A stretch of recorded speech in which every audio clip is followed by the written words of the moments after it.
Welcome to our week on Greek religion, specifically one of the most famous myths and religious activities in ancient Greece, Demeter and Persephone and their worship at the Eleusinian Mysteries. Celebrating the Mysteries was a religious activity which was centered on the myth or the narrative of the goddess Demeter.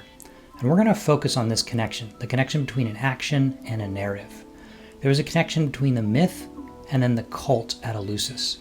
This connection has fascinated scholars across generations, and this combination, the combination of the act of the mysteries and the narrative of the goddess of Demeter, will give us an important insight into the religious mindset of the ancient Greeks in both the archaic and the classical periods. Greek religion was polytheistic. That is, the Greeks worshipped and propitiated many different gods, not just one. For the ancient Greeks, the poets Hesiod and Homer were fundamental to their entire religious conceptual system. These poets were credited with creating that entire system of gods and heroes. Homer wrote the Iliad and the Odyssey about the Trojan War and the aftermath and the heroes that fought in that war. Hesiod wrote the Works and Days, which we've talked about, and the Theogony, the story of the birth of the gods, the genealogy of Zeus and his family. The historian Herodotus, the historian of the archaic period in Greece, who we've talked about a lot, Herodotus is considered the father of history. He wrote his book, The Histories, during the classical period of Greece, just after the Persian War. For him, the earlier poets, Homer and Hesiod, were fundamental to naming the gods, ordering them, and giving them their attributes, gifts, and spheres of control. Each of the gods had a specific area that they were associated with and controlled, and Herodotus says that Homer and Hesiod were the ones that delineated these spheres. According to Herodotus, Hesiod and Homer had fixed whence each of the gods came into being, or whether they had always existed, and what their forms were. The Greeks did not know until recently, only yesterday so to speak. Hesiod and Homer were the ones who made a theogony for the Greeks and gave their gods their names and distinguished their honors and skills and indicated their forms. Now the Greeks had many gods, but Demeter is the goddess of corn and agriculture. She's the goddess of vegetation and the growing things of the earth, which is consumable by man. You can imagine that this is a very important goddess. She's associated with the very things that create life for humans. Her Roman name is Ceres. As far as etymology or the origin of her name goes, the connection de was thought to equal earth for a long time in antiquity, but actually it's doubted now. The mater part of her name definitively means mother. She's the goddess who controls all crops and vegetation, and so is the sustainer of life for men and animals. It's important to note again here that she exemplifies the fact that the Greeks were able to separate varying aspects of their world throughout their religious system. Very fine-grained distinctions between them that perhaps can escape us all the time. For example, why is Demeter separate from Gaia, the goddess of the earth? There's no actual certain or definitive answer to this, but it is important to note that Greek religion and myth basically has no limit to the complexity and distinctions that it can impress. And this is one of the fundamental aspects of archaic Greek religion. Now, Demeter is associated very strongly with her daughter, Persephone. Persephone was Demeter's daughter by Zeus and was often simply called the maiden or Kore. She forms a pair with her mother, Demeter, and as such they are called the two goddesses or the twin goddesses. We will see that her myth fundamentally revolves around a very important cycle or fact for the ancients, the cyclical removal and return which corresponded to the seasons and the growing of crops. In other words, because the life of plants in autumn and fall can be characterized as one of hidden growth underground, Persephone was said to be carried off by her uncle Hades and so spent a portion of the year underground in the underworld. With the return of spring, she returns to life above ground, reunites with her mother, and thus represents the above-ground growth of plants. As a pair, Demeter and Persephone held the title Thesmophoros, or lawbringers. This was due to both Demeter and Persephone's role as givers of law and morality in society. This is a function of the importance of agriculture. The Greek religious calendar was closely linked to the farmer's year, and many of their festivals coincided with the seasonal activities of plowing, sowing, reaping, threshing, and storing the harvest. Demeter and Persephone, as the custodians of this process, were connected very closely with the development of human social systems in general. For example, at Athens, the Thesmophoria was an all-female festival celebrating agricultural renewal and also inculcating traditional elements of socio-political organization. Agriculture and law and society were tightly twined together. The most important events which involved Demeter and Kore, their most important festival that is, were the ceremonies of initiation known as the Mysteries. The most famous of the Mysteries were those of the twin goddesses at Eleusis. Before we consider what happened at the Mysteries of Eleusis itself, we're going to look at our most important piece of evidence for the activity. That is the Homeric hymn to Demeter. This is going to give us a fantastic way to link together the narrative of a myth with the action of Greek religion. Now, the Homeric hymn to Demeter is a Homeric hymn. The ancients believed that this group of poems composed in hexameter were written by Homer, the author of the Iliad and the Odyssey. These Homeric hymns or poems range in length from about 300 to 600 lines of hexameter. That's about the size of one of the books of Homer, so very, very small. They date from around the 8th century to the 6th century BCE based on linguistics. These hymns contain fully developed narratives in the epic style. That is, they were composed in hexameter, 6 elements or feet of 2 syllables each. The poems were composed on mythological subjects, that is, the biographies of the gods. There are multiple important hymns. The 3 major ones, Demeter, Apollo, and Aphrodite. Each of these hymns celebrates a particular divinity and an aspect of that divinity. The specific god talked about in the hymn, that is Aphrodite or Apollo, is the protagonist, and the poem defines the essential nature and character of the god through a narration of his words and deeds, basically his biography. For example, both the hymn to Apollo and the hymn to Hermes recount the birth of their respective deities, as does the hymn to Dionysus.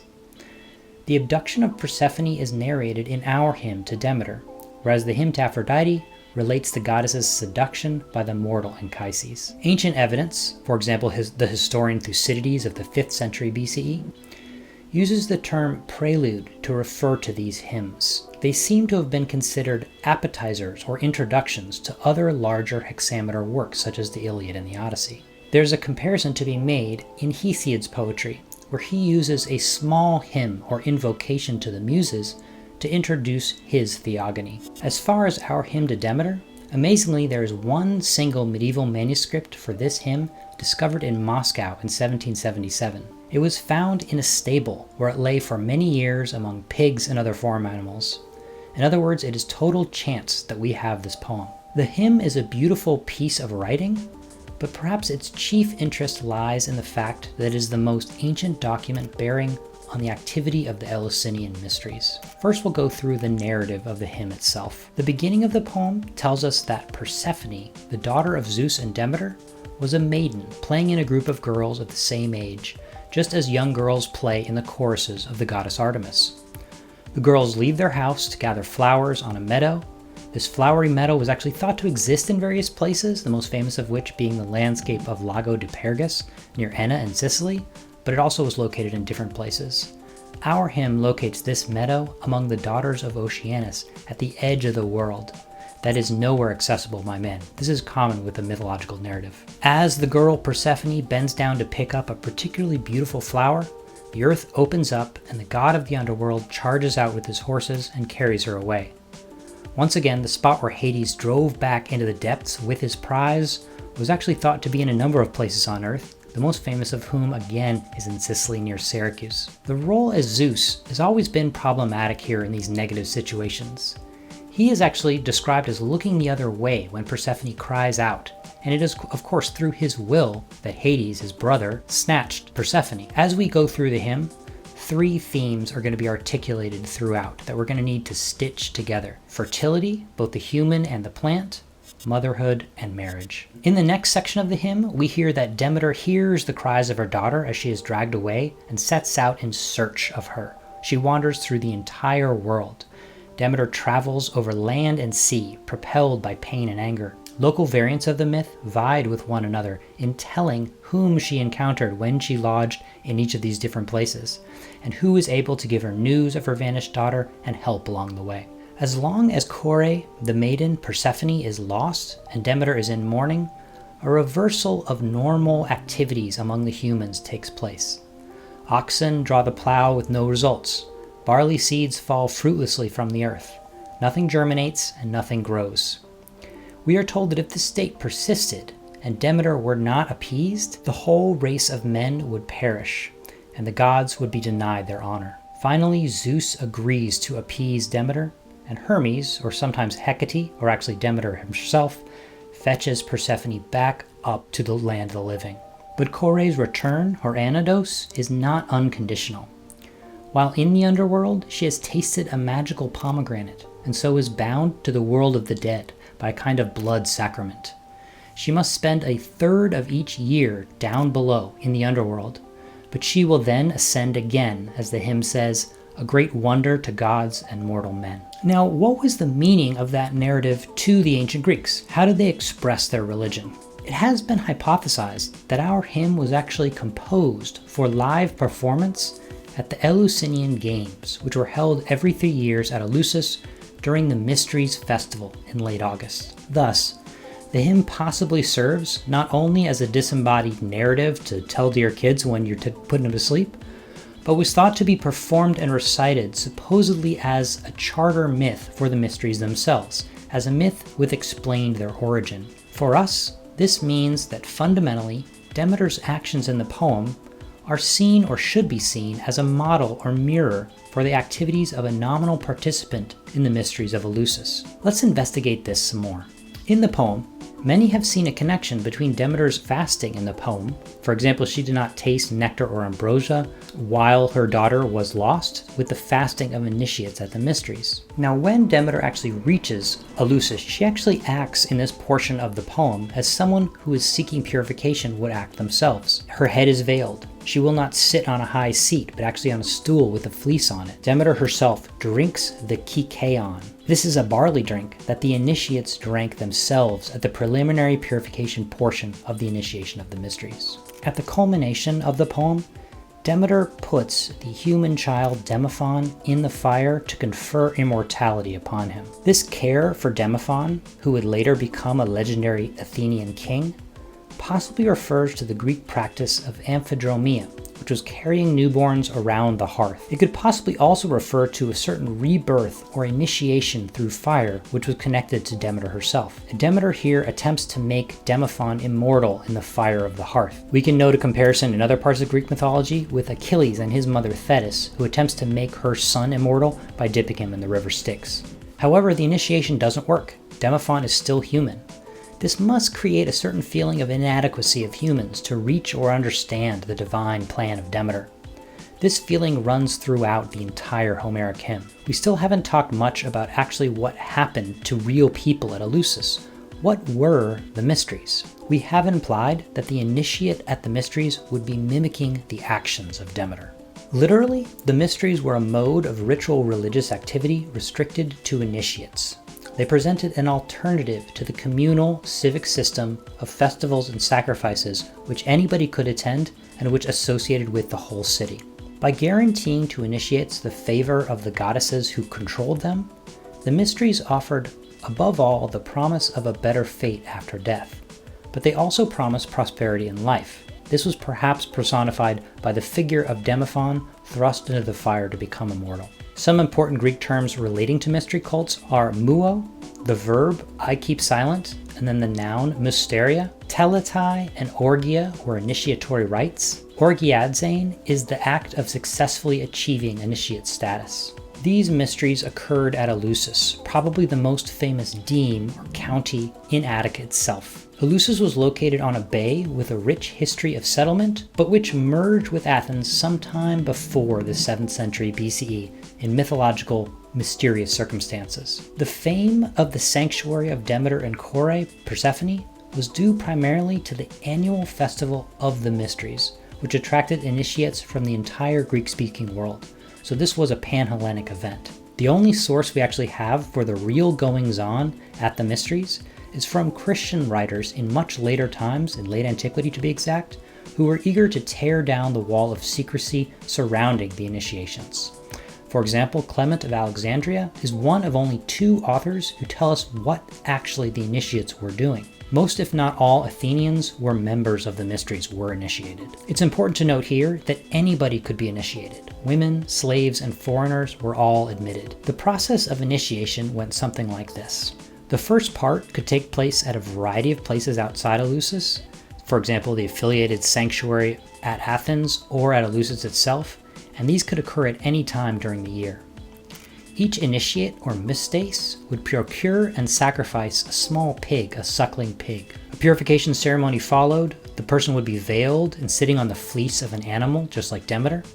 The initiate or the mystase would drink a barley drink. The mysteries proper were a group of activities or a festival which had a fixed place in a month in the Attic calendar called Boedromion. Boedromion generally corresponded to September-October. The great procession from Athens to Eleusis took place on the 19th of Boedromion, and the distance is about 30 kilometers. 5 days before the procession, the sacred objects or the sacred things would have been brought from Eleusis to Athens and then make their way in the procession. The Hierophant, or sacred speaker, would open the festival period with the pronouncement that those who are not of pure hands or those who speak an incomprehensible tongue should keep away. Finally, the procession got moving, escorting the sacred things in closed baskets, and the entire procession was accompanied and in fact was characterized by wild and ecstatic dancing. When the procession got to the boundary between Eleusis and Athens, there was a ritual performance of raillery or of mocking speech. Masked figures made fun of the passing initiates with obscene gestures and jokes. On the 16th of Boedromion, the Mysti or the initiates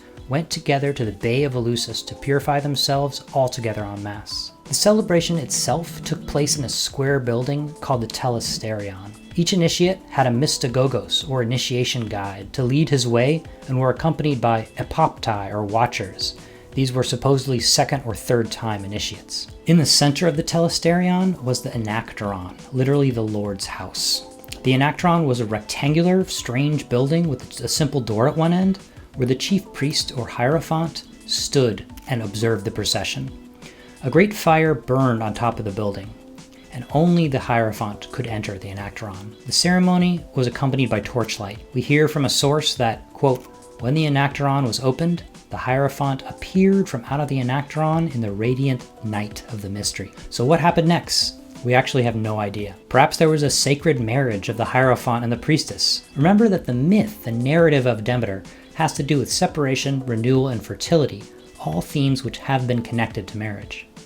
Was there a ritual enactment of the story of Demeter and Persephone? Perhaps there was some celebration of an apotheosis or transferal to the divine plane by an initiate, by fire. We have no idea what was actually meant or what actually happened with this ceremony. Nevertheless, we do know that blessing and rebirth were the fundamental themes. The initiates see Kore Persephone emerging from the underworld, expressing the joy of reunion. The hierophant proclaims a divine birth. Quote, the mistress has given birth to a baby boy, Brimo of Brimos. These were religious terms having to do with the sound of lightning. Finally, the hierophant displays an ear of corn in silence. There were other activities after the full ceremony, including a great bull sacrifice, and every 3 years there were athletic competitions. Perhaps it was at these games that the performance of the hymn took place. So what do we have here with the mysteries? A celebration of female fertility, family, and renewal? A celebration of personal rebirth and conversion? A celebration of corn? Fundamentally, our task is to combine the two elements of the cycle. First, the myth, the winter, sleep, and spring rebirth of corn as personified by Demeter and Persephone. Element 2 is the Eleusinian mysteries themselves, the procession and then the culminating celebration of the mystery of death and the hope of a blissful afterlife. In fact, we have 4 parallel layers of interpretation. First is the story of the myth itself, Demeter and Persephone. Second is the story read as an allegory of the vegetation renewal and the cycle of the seasons. Third is the story read as an allegory of personal conversion and rebirth. This is the mystery aspect. And then fourth is the historical attempt of Athens to incorporate and appropriate the mysteries themselves after their control of Eleusis in the 7th century. The main question to ask ourselves is, why did the ancient Greeks become initiates? And I think the fundamental answer that they would have given, the answer that the ancient Greeks would have given, is that they did it because Demeter did it. The feeling is that by undergoing initiation, an initiate is reenacting the original actions of Demeter in her grief and eventual reunion with her daughter Persephone. Demeter in Greek religion is the archetype who stands outside of the time of any individual initiate. As a god, she is equally in the past and the present, and this is a necessary component of all myth.